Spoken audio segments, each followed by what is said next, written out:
Všechny nás celý život krmili stejným poselstvím. Dostávej dobré známky ve škole, jdi na slušnou vysokou školu. Najdi si dobrou práci, usaď se, plať daně a studentské půjčky, dři jak otrok, jdi do důchodu a pak žij svůj život. Zní vám to povědomně? Pro mnoho lidí to představuje zaseknutou desku a přejí si, aby ji mohli nějak vypnout.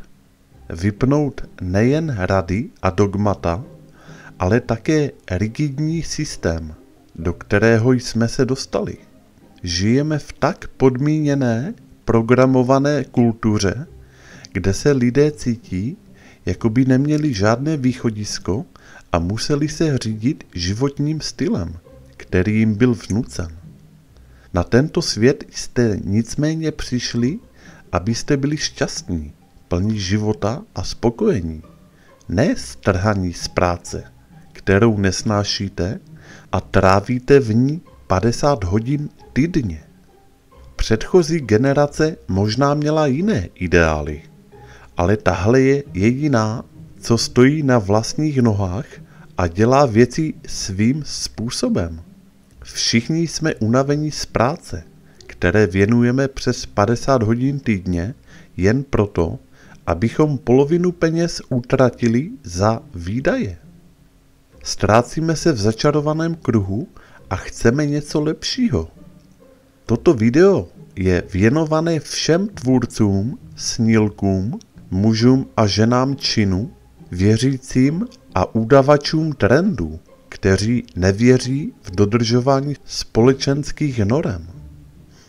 V životě musíme trávit mnoho času prací, tak proč si tedy nevybrat něco, co nás opravdu těší? Zde je 5 znaků, že z vás vaše práce vysává duši. Za prvé, každé ráno se probouzíte se strachem. Pokud žijeme své vášně, měli bychom každé ráno vstávat s nadšením, svěžestí a plní života. Žít svou vášeň znamená nikdy se neunavit z práce, protože ve svém srdci cítíte, že jste tady proto, abyste ji vykonávali. Znamená to žít svou vlastní pravdu a nesmířit se se životem, který vám navrhl někdo jiný. Když už musíme trávit většinu života prací, proč ho nevěnovat něčemu, co opravdu nemilujeme? Dostali jsme jedinou šanci, takže ji musíme využít co nejlépe. Jestli se své práce bojíte, musíte přehodnotit to, co v životě chcete a proč se pořád vracíte k něčemu, co nenávidíte. Pokud vás už unavuje probouzet se každé ráno s pisklavým zvukem svého budíku, mezi 8. a 10. hodinou sedět v dopravní zácpě a pak to samé po cestě domů, kde na sebe nemáte téměř žádný čas, potřebujete k sobě být upřímní.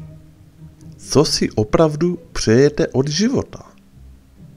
Za druhé, cítíte se připoutáni k práci kvůli placení účtu. Zdá se to pochopitelné. My všichni musíme přežít a upřímně řečeno, většina lidí zůstává v mizerných zaměstnáních jen proto, že musí platit účty. Samozřejmě musíme v dnešním světě uspokojit své základní potřeby, ale co kdybyste se zaměřili jen na to, co doopravdy chcete? V konečném důsledku potřebujete jen pár věcí. Jídlo, vodu, domov, oblečení, stabilní vztahy a životní vášeň. Pokud chceme žít jednodušší život, budeme muset akceptovat nižší ceny a nakupovat jen to, co opravdu potřebujeme. Jestli svou práci nemáte rádi a chcete trávit více času žitím, pak si jen zhodnoťte, co skutečně potřebujete a jak moc musíte pracovat, abyste tyto potřeby uspokojili.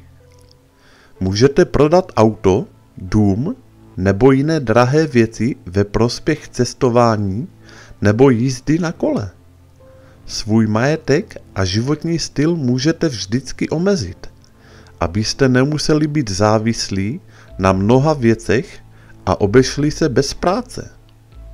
Mnoho lidí se v dnešním světě rozhoduje dlouhodobě cestovat a nezůstávat na jednom místě. Stručně řečeno, žijte své sny a o finance se tolik nestarejte. Vždycky se můžete zbavit účtů a zjednodušit si život. Nenechte se zotročit penězi. Za třetí, žijete jen pro víkendy. Další ukazatel toho, že nenávidíte svou práci a měli byste z ní odejít, je, že počítáte dny do víkendu. Díváte se do kalendáře a každý týden plánujete 2 dny volna, protože to je jediný čas, který máte pro sebe.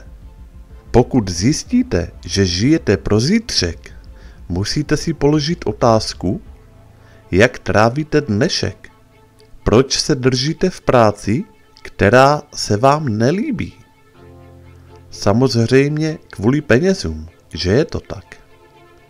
Ale v dnešním světě si můžete vydělat peníze různými způsoby. Buďte kreativní. Nikdy nebylo jednodušší být svým vlastním šéfem, do něčeho investovat a vytvořit si vlastní budoucnost. Za čtvrté, vaše práce vás nenaplňuje. My všichni potřebujeme vášeň a smysl života. Pokud se vám nelíbí, že většinu času trávíte tím, co děláte, musíte přijít na něco, co byste dělali raději a přestat pracovat na místě, kterým opovrhujete. Naše srdce mají zářit ve své nejpravdivější podobě a pokud děláte něco, co vás nenaplňuje, tak to světlo oslabujete. Zabijte jiskru ve své duši a zasloužíte si něco lepšího. Většina lidí svou práci nenávidí. Podle průzkumu Gallupova ústavu se do ní 31,5% Američanů aktivně zapojuje a zbytek lze klasifikovat jako aktivně odpojení nebo nezapojení. To znamená, že asi 70% lidí není v práci šťastných a to jsou pouze data ze Spojených států. Představte si, jak by vypadala data z celého světa. Za páté, máte pocit, jako byste ztráceli sebe sama. Mnozí z nás se v pracovním světě cítí ztraceně. A proč by taky ne? Byli jsme uvrženi do moderního otroctví a mnohdy si to ani neuvědomujeme. Trávíme mnoho času děláním věcí pro jiné, zabezpečujeme plynulý chod firmy a staráme se o to, aby elektrická společnost dostala své peníze. Ale co my? Co nás dělá šťastnými? Nikdy nezapomínejte na začarovaný kruh a neustupujte vlastním přesvědčením. Můžete žít život, jaký si zvolíte, tak nenechte majitele společností a jim podobné, aby vám nařizovali, co máte dělat. Pokud se cítíte ztracení, odejděte z práce a dopřejte si čas, abyste se znovu našli. Žijeme v Matrixu, to je pravda, ale nemusíme mu to připisovat. Naučte se povznést se nad očekávání, tlak, stres a všechno, co vás tlačí k zemi. Nejste jen váš titul, váš příjem, váš dům, vaše auto, vaše pověst, vaše image a všechny ostatní způsoby, jak lidi klasifikujeme. Jste kosmický paprsek světla a jste tu od toho, abyste zářili. Takže následujte své srdce, dejte výpověď a pokračujte v hledání, protože váš smysl na vás někde čeká. Vezměte si zpátky duši a následujte své blaho. Nikdy není pozdě začít novou kapitolu. Tak a toto je konec videa. Já vám děkuji za pozornost, komu se video líbilo, tak budu rád za like a u dalších videí naslyšenou.